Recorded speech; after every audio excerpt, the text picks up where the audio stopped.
Alright. Hi everybody, welcome to our first Coffee Shop Astro of the year. Today's talk is going to be on our expanding universe, and we ask that you please wear a mask if you're not actively eating or drinking. And if you guys have an idea for a future coffee shop, you can always talk to us after, or we have a sheet down by the door you can write on, or you can email us here at CoffeeShopAstrophysics@gmail.com.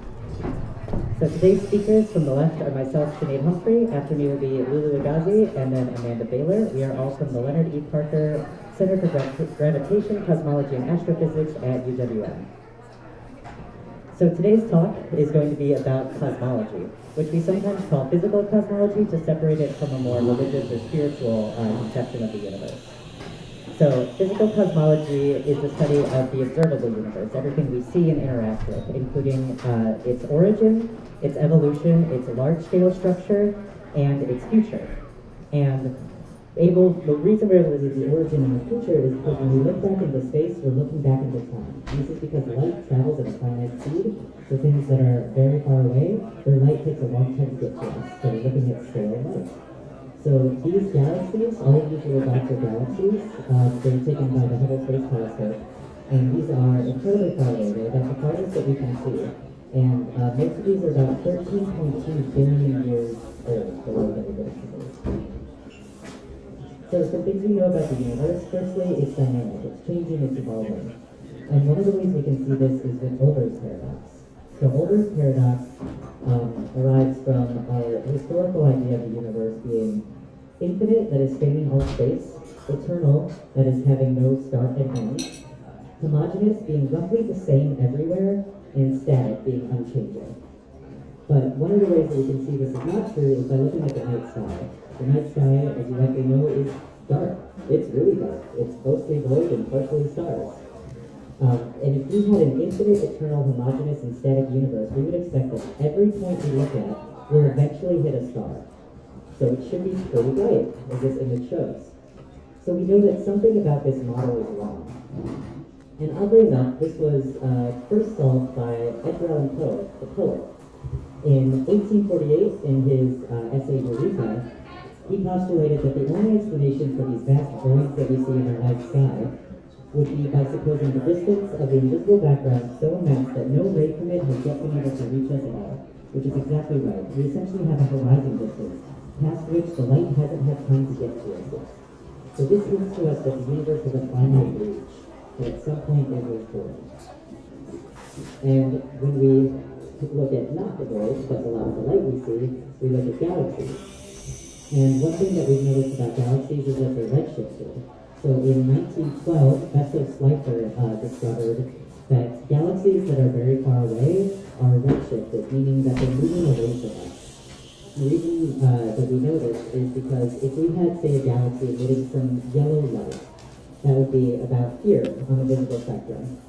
If it's moving away from us, we can almost think of that light as being stretched, so that each point it's emitting light, it's getting farther and farther away, elongating that wavelength.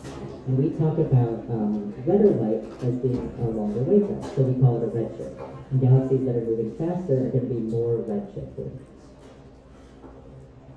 And this has allowed us to hint that maybe the universe is expanding. So in 1922, Alexander Friedman used Einstein's general relativity to show that the universe could be expanding under those equations, so entirely theoretically. And then in 1927, Georges Lemaitre, independent from that, theorized that maybe the redshift that we're observing in galaxies is not necessarily due to the galaxies themselves having some motion away from us, but from the space between us and the galaxies getting greater, so the universe expanding. If we think about the universe as like a balloon, if the balloon has very little air in it, it's inflated, things are going to naturally be close together. And then if it starts expanding, there's more room between those things, so they're farther apart. And Georges Lemaitre, with this idea, derived what we now call Hubble's law 2 years before Hubble did. So Hubble's law is the relationship between these galactic redshifts, these velocities, and the distance to those galaxies.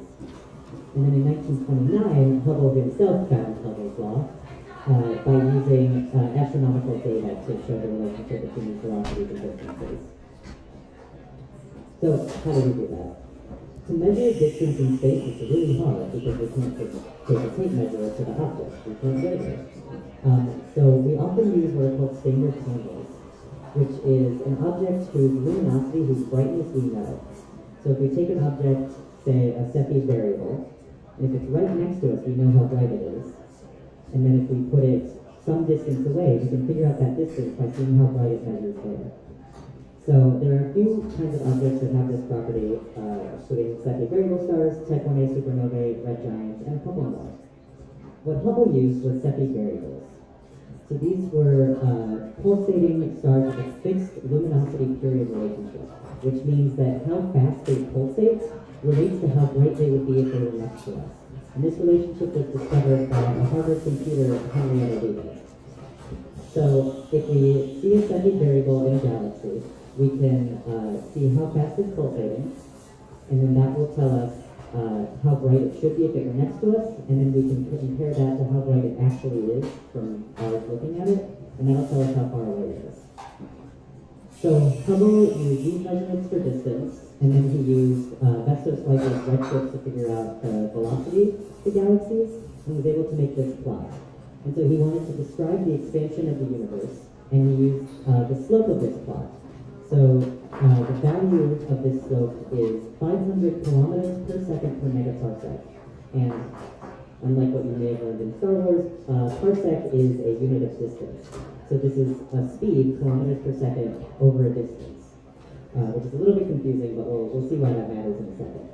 And this gave us a Hubble time, or approximate age of the universe, of 2 billion years. So this number that we measure, this slope, we now call the Hubble constant, or h-naught.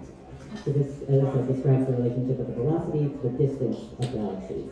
And this gives us a rate of expansion of the universe. But like I said, these weird units, velocity over a distance gives us 1 over time, or like a hertz. And so if we take 1 over that number, I know it's very confusing, but if we just take 1 over h-naught, we get a time in seconds. And so that can give us an approximate age of the universe, assuming that it's been expanding at the same rate forever. And that's where we get some controversy. So Hubble's measurement of 500 kilometers per second per megaparsec gives us a Hubble time of 2 billion years. But we already knew at the time, in the late 20s and early 30s, that the Earth itself, just the Earth, is at least 3 billion years old. And we found this from radiometric dating, like carbon dating, to tell us how old the rocks actually are. And the other problem is that Hubble's distances were wrong. He assumed, which was the belief at the time, that there was only one kind of these Cepheid variable stars, but there's actually a couple kinds, and they have different periods and velocity relations. So we've measured h-naught a lot since then, and one of the ways we've done that is with using brighter standard candles so that we can see farther. This diagram is with Type 1a supernovae, which we'll talk about in a second. So we're able to measure much deeper into space with these. This distance goes to about 700 megaparsec, and we can see all of Hubble's data will fit in this little red square. So we can see much, much farther than we could. We also are able to look at the cosmic microwave background, which is a way of looking at the very early universe. And now recently, we've been able to measure h-naught using gravitational waves.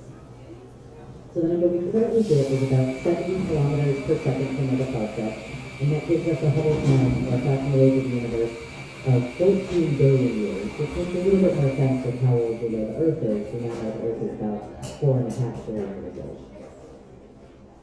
Okay. But there's still some controversy with this number.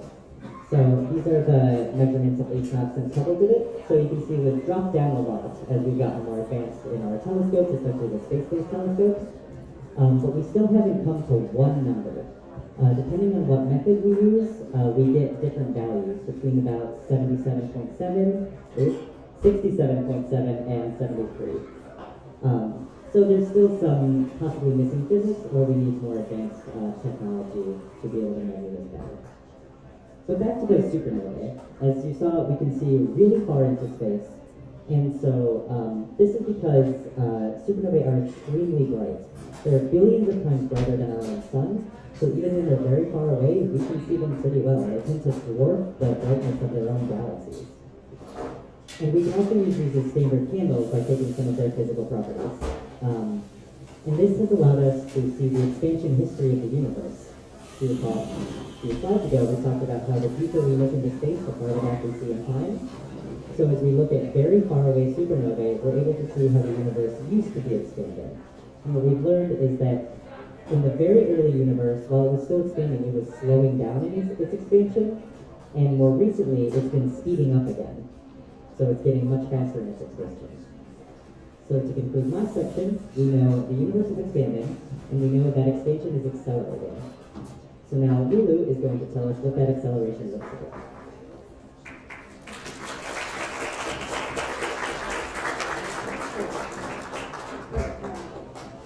Okay, so the next thing that we're going to talk about is the shape of our universe. But before we start talking about the shape of our universe, we have to talk about what kind of scale or perspective we're talking about. So say if we're standing here in this coffee shop, of course the ground appears to be quite flat, but if we zoom out to the perspective of our entire planet is round. And then if we zoom out even further and we look at the scale of our solar system, our planet is just one tiny pinprick in our solar system. But let's zoom out even further and look at our galaxy. So the shape of our galaxy is roughly a disk with some small thickness, and our entire solar system is one tiny little pinprick in all of that. So let's zoom out even further and look at clusters of galaxies. And each of those little dots that you see right there is a different galaxy. So when we're looking at many, many galaxies, our particular galaxy just looks like one tiny little dot. So the big question is, what does our entire universe look like? And the answer is a sheet. So our universe is really, really wide and really, really long, but not that thick. So when we talk about the shape of it, we approximate it like a sheet that has just a very tiny thickness. And then when we want to talk about different shapes, different models of our universe can have, we talk about how does that sheet lie? Is it lie flat? Is it rippled? Is it curved? And then one model that we can consider is a finite universe, which means a universe that can only expand post-Big Bang to a certain size. And in a finite universe, which we also call a closed universe, we have what's called positive curvature, which is if we drew a giant triangle on that sheet, we would find that when we add up the angles of that triangle, we would get something that's greater than 180 degrees. Now, for context, if we draw a triangle on a flat surface, the angles all add up to 180 degrees exactly. And now in an infinite universe, which is a universe that can basically expand forever, we can have two types of curvature. We can have open curvature, or we can have an open universe, which has negative curvature, which means, again, if we drew that giant triangle on our universe, we would have a triangle whose angles add up to less than 180 degrees. And then, of course, we can also have a flat universe. And we believe that the model of our universe that we believe is correct is to be mostly flat with not that much curvature. Now, the next thing that we want to do is see if we go on a smaller scale and see what does our local universe look like, which is basically what is the shape of our universe around objects like galaxies, planets, etc. We use something called Einstein's field equation. It's something like this. It's a really long, really messy, complicated equation. It's quite confusing. But basically, what it's describing is how is the stuff in our universe how is the shape of our universe affected by all the stuff that's in it? So if we say if we take that grid and say that's our universe, and those three marbles are just objects in our universe, let's say galaxies, you can see that around those galaxies, our universe is a little bit curved. It's not quite completely flat. And Einstein's equations help us quantify what that looks like mathematically. Now, however, when Einstein first came up with his equation, he believed, and most other cosmologists at the time believed, that our universe was static, meaning it wasn't changing in time and it was constant in space. And one problem his equations had was that they did not allow for a static universe. As his equations were originally written, a static universe would have to be completely empty. And a universe that actually had stuff in it would eventually collapse in on itself into gravity. So he introduced something called the cosmological constant. And it's just basically a mathematical factor in this equation that allowed a static universe to exist. But, as Sinead mentioned earlier, the universe is actually not static. It is expanding. And in 1929, Hubble presented observational proof that our universe is expanding. So Einstein initially retracted the cosmological constant from our equation. But many years later, cosmologists realized that the cosmological constant is useful, just not the way that Einstein thought it was useful. It's actually a good way for us to try to quantify how the universe is expanding. So, let's talk about where did all this start.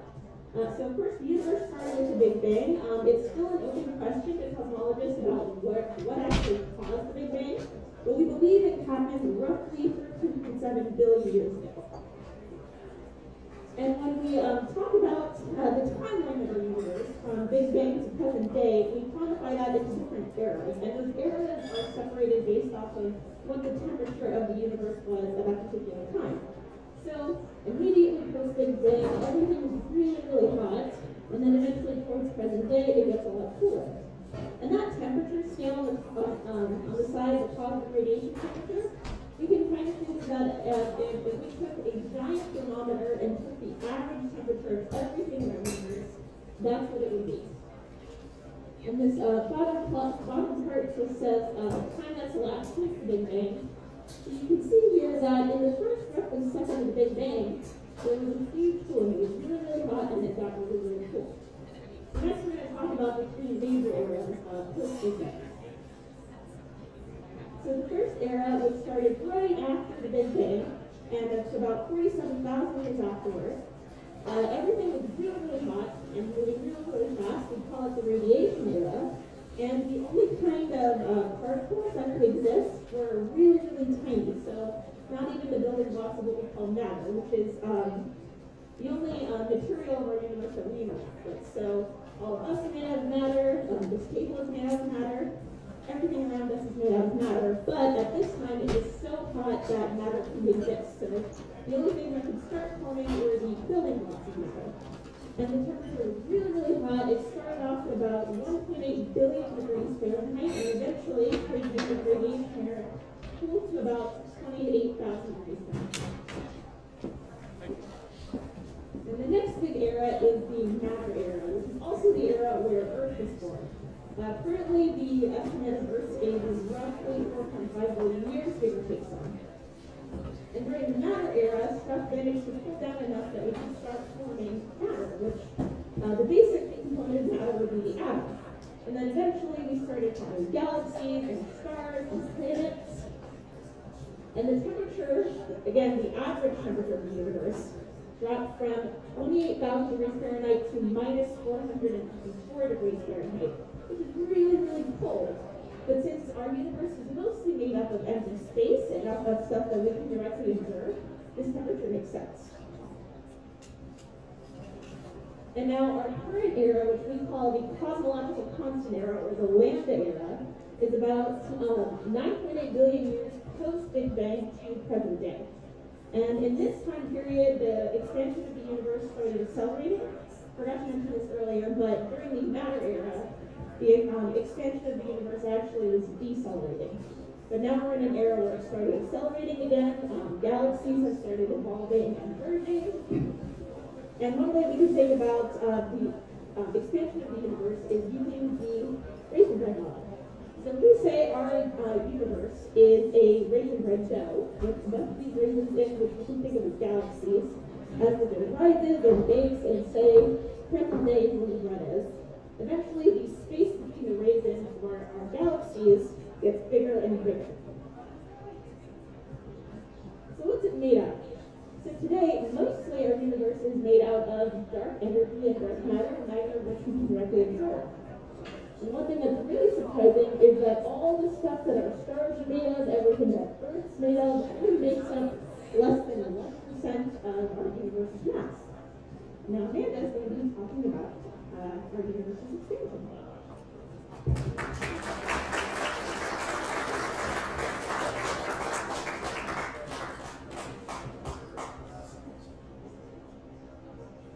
Hello? Oh, my goodness. Can everybody hear me?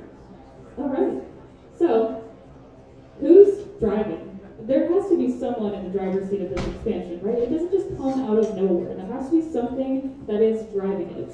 So we have evidence that the universe is expanding, as we've seen already in this talk, and that the expansion itself is accelerating. Now, gravity, naturally, as an attractive force, wants things to collapse. So gravity wants the universe to collapse in on itself eventually. However, this thing called dark energy enters the picture, and that is what is accelerating the expansion. And this can be explained by vacuum energy, which I'll go into more detail in a couple slides. But before the discovery of dark energy, scientists just thought the expansion would slow down over time. However, we do have evidence that it is accelerating. So, dark energy can also be described by the cosmological constant. So what is dark energy? Well, I mean, we still don't really know, but that's okay. We understand it at least a little bit. It's a mechanism for expansion. It's called dark because we can't see it directly, which means we can't see it with an optical telescope or a particle detector. It just exists in space, and it only interacts through gravitational forces. And we have observational evidence for this with the Type 1a supernova that Sinead mentioned earlier, as evidence for them moving away at a faster rate. So it's mysterious, but we're pretty sure it exists. Now, the universe started from a Big Bang, and then the expansion slowed down a little bit, and we observed these part of the supernova as evidence for acceleration in the expansion, which brings us to present day. Now, what's vacuum energy? Well, this is a candidate explanation for dark energy.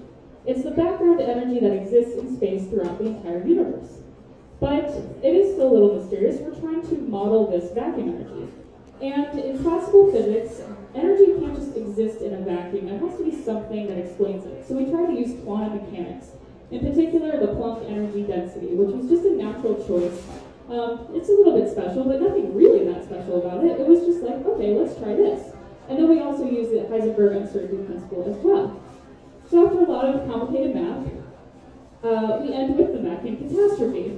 So this is the largest discrepancy between theory and experiment in all of science. You'll never find anything more catastrophic than this in physics.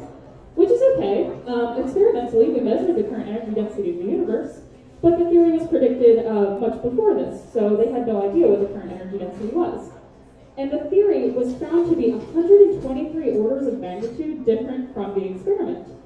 And for visual, this is what 123 orders of magnitude looks like. So take this number and multiply it by the current energy density of the universe, and that's what they found. So again, it's the worst theoretical prediction in the history of physics, but that's still okay. There are some candidate explanations for this.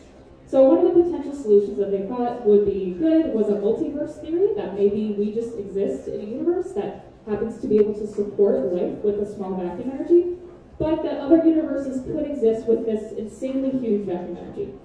There's no observational evidence for that, but it's still an interesting theory to think about. Also, they proposed modifying general relativity, but as we've seen before, Einstein is pretty good at predicting general relativity and how our universe behaves, so we have no evidence that we should modify general relativity for this.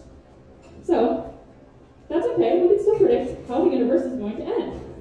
So, the solutions to Einstein's equations actually imply possible fates of our universe. So, the fate depends on the overall shape of the universe, so open, closed, or flat, as Lulu mentioned earlier.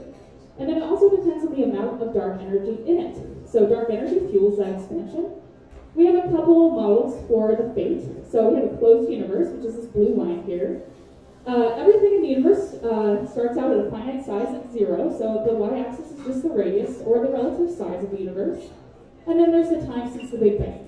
So in a closed universe scenario, which ends in a big crunch, which I'll talk about next, is where the expansion continues and reaches some maximum before collapsing in on itself again and reaching 0 size. Then there's the flat universe, and our universe is flat today. So this is probably where we're going to follow. The expansion continues, but it slows down. Then there's the open universe, where the expansion continues and just runs away, accelerates forever, and becomes crazy huge in relative to the size of our universe. So, let's talk about the big crunch scenario. If we live in a closed universe, gravity will eventually want to stop the expansion. So it will contract everything into a finite point at the very end of the universe. So the ending will just be the opposite of the Big Bang, basically. So the Big Bang happened, a new galaxy was formed, the maximum expansion is reached, and then everything collapses to one singularity. This is because dark energy is just not able to cause the expansion to continue in this scenario. Then there's the big bounce, which comes after the big crunch. So again, we're in a closed universe, and this theory says that the Big Bang was actually the result of the collapse of a previous universe. So we have the Big Bang, the universe expands, reaches some maximum expansion, and then collapses in on itself again, ending in a big crunch. But then, right after the big crunch, is another Big Bang, and another universe is born. So that happens until the end of time. Then, we come to my personal favorite ending for the universe. This occurs in an open universe. It's called the Big Rip. So the Hubble constant will just increase to infinity. Remember, it's about 70-ish today, so that's going to take a crazy long amount of time, but it's still interesting. It needs a constantly increasing form of dark energy, though. And the observational evidence is that this probably won't happen because dark energy does tend to dissipate over time. So then, in this scenario, all other forces will just be overwhelmed by this accelerating expansion, and the entire universe and space-time gets ripped apart. And I particularly like this visual here because it looks like the universe is just ripping its pants. So if you imagine the universe as growing too large for its current pants, then they rip. So I think that's why they call it that, but I have no evidence to back that up. But anyway, so at 22 billion years before the Big Rip is where we are today. This was actually made using real cosmological data, so this is pretty accurate if the Big Rip were to happen. So 22 billion years, again, it would take a crazy long amount of time. We're never going to see this happen in our lifetime, so don't worry, the universe is okay. But 60 million years before the Big Rip, the Milky Way would be destroyed. Gravity would not be able to hold galaxies together, so they would just disintegrate, basically. Then, 3 months before the Big Rip, the solar system would break apart, as planets just become gravitationally unbound and fly off into space. And then, minutes before the Big Rip, the Earth explodes, along with any other remaining planets. And then, just seconds before the Big Rip, atoms themselves are torn apart. And that's the end. But this is probably what's actually going to happen, because remember, we live in a flat universe. So, again, in an open or flat universe, the big freeze could happen. This is sometimes also referred to as the heat death of the universe. So the expansion just continues forever, everything gets really spread out, and things just get really cold and too cold to support life. Now, this gentleman here is Lord Kelvin. He actually predicted this in the 1850s. Before Einstein's equations even came out, he said, well, since everything reaches thermal equilibrium over a really long amount of time, so this, again, would take a really, really long amount of time, but everything in the universe will just reach the same temperature eventually. It'll be very, very low energy, everything will be really cold, but again, have no fear, because it will take at least 10 to the 100 years, which is a very, very long amount of time, and this is the decay time for your average supermassive black hole that we observe today. So, at the very end of this, it'll be the dark era, all motion will cease, all stars will have died, and all black holes will have evaporated. So, it'll just be complete darkness, it'll be very cold, very sad, very lonely, but that's okay, because we're never going to see it. And then, we have this, which is very interesting. It's not a fate to the universe, just a potential threat. It's called the Big Slurp. So, this theory actually emerged recently after the discovery of the Higgs boson, which suggested that the universe currently exists in an unstable false vacuum, and that the true vacuum will just appear at any moment and tear through our current universe. And they call this a bubble, and it will annihilate everything in its path, making way for a new universe. Now, as you can see here by this diagram, I think it's called the Big Slurp. Again, I don't have any evidence for this, I just really like the picture. It looks like our universe is being sucked through a straw. So that's why I think it's called the Big Slurp. But it's okay, because even if this does happen, a portion of the universe will be destroyed, not the entire thing. That's why it's just a threat, not a threat. And it probably won't happen anytime soon. The universe is able to maintain stability for billions of years if this is even possible. So, in conclusion, our universe is expanding, and the expansion is speeding up. So the ultimate fate of our universe depends on dark energy and the shape of the universe. Things could always change in the future, and any of these theoretical endings are possible, but again, it's important to remember everything's okay. We're not going to see the end of the universe ever in our lifetimes. So, and it's also important to remember cosmology is really big, right? It describes the universe on large scales. So we're never going to feel the curvature of space. We're not going to feel the end of the universe. It's just going to take a really long time. And everything is really big. So, thanks for listening. Join us here again on March 12th for Technology and Astrophysics.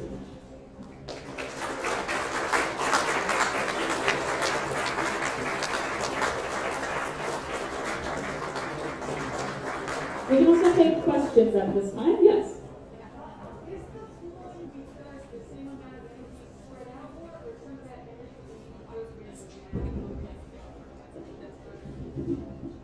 Yeah, it's just because everything, since the universe is still expanding, everything gets really, really spread out. So after a really long amount of time, like stars will just lose their energy, black holes will lose their energy, and everything just becomes really cold because all the energy is evenly distributed in space. Yeah. Good question. Yes.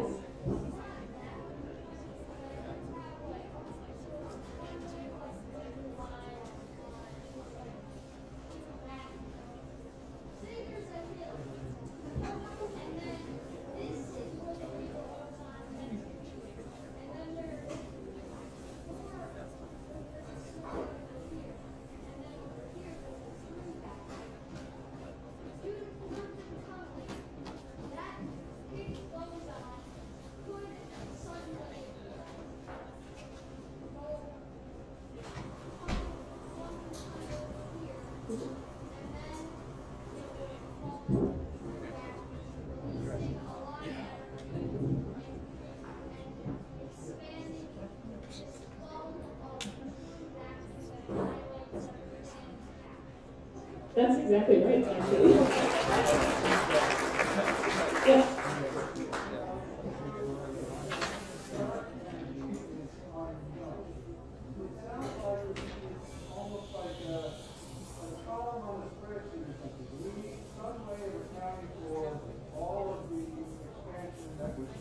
Yeah.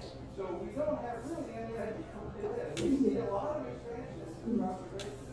So we're just going to call it something, so we have to call it that. Yes. But it's not, that's, it's not like interlogic what it connects. I mean, you know what I mean? Like, you're looking for something, you notice its behavior. What would produce this, that, and the other thing, right? If we're looking for an animal and had this kind of footprint, and this kind of like nocturnal, I don't know. And then you guess, well, it has a beak, that's where it comes from. It's making marks with, I don't know, its shoulders. Its shoulders have bird-looking marks. I don't know. It's like you're totally off. Are we just absolutely in the dark about this? That's funny, in the dark. Yeah. Yeah. How much do we actually know?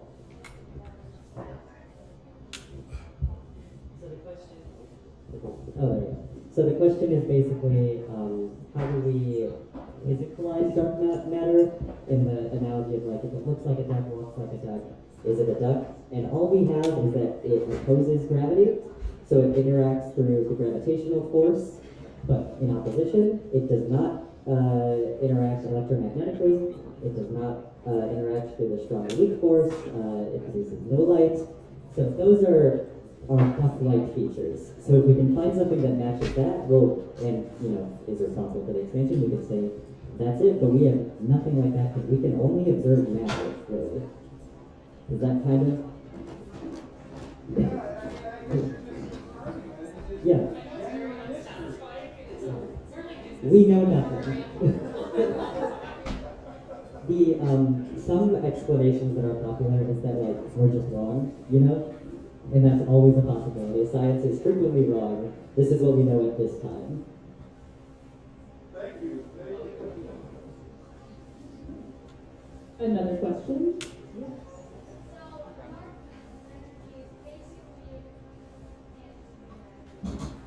That's a really good way to think about it. Yeah, because it's repulsive rather than attractive. Yeah.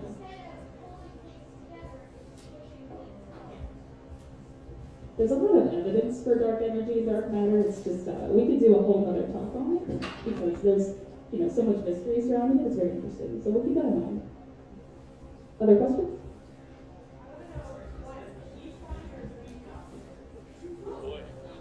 I think I would like to be a professor. I didn't feel that way maybe like a year ago because I thought I would hate teaching and now I love it. So I think I want to be a professor. In physics, obviously. What else wants to be a professor? No.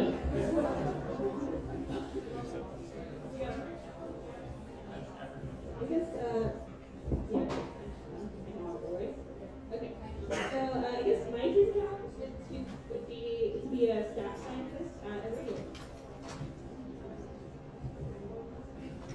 Any other questions?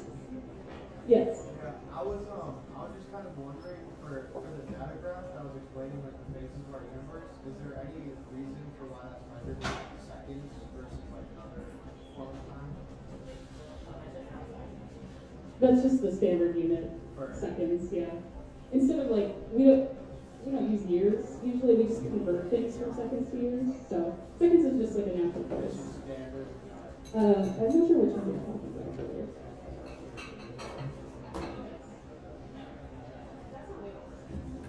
Yeah. That. Yeah, so if we look at that bottom plot, or the bottom thing in seconds, you can see that like most of this graph is actually happening in less than a second. So just what's the convenient unit for what we're talking about right now? So for the first like 6 or so of our universe, it wouldn't make sense to talk about it in years because it would just be like really crazy. So it's just whatever time unit we use, it's just whatever unit for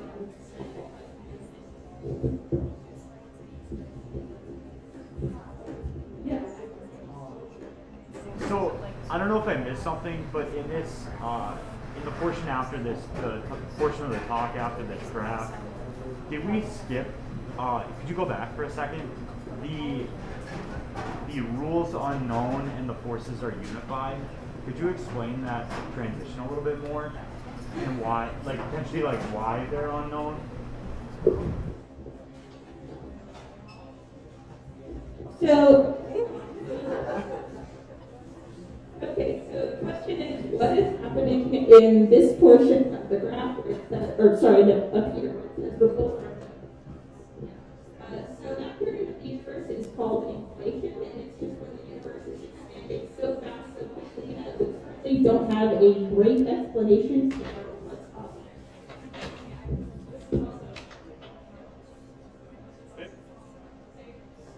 Is this on? No, it's on. Okay. That's also before the cosmic microwave background, and we currently can't see anything like optically behind that, so we don't really know what's going on behind there, which is why it's unknown. But we have good ideas. So, again, that could be a whole other problem. Yeah. Other questions? Okay, well, if you want to talk to us afterwards, you can. Feel free, and enjoy the rest of your day. Thanks for coming.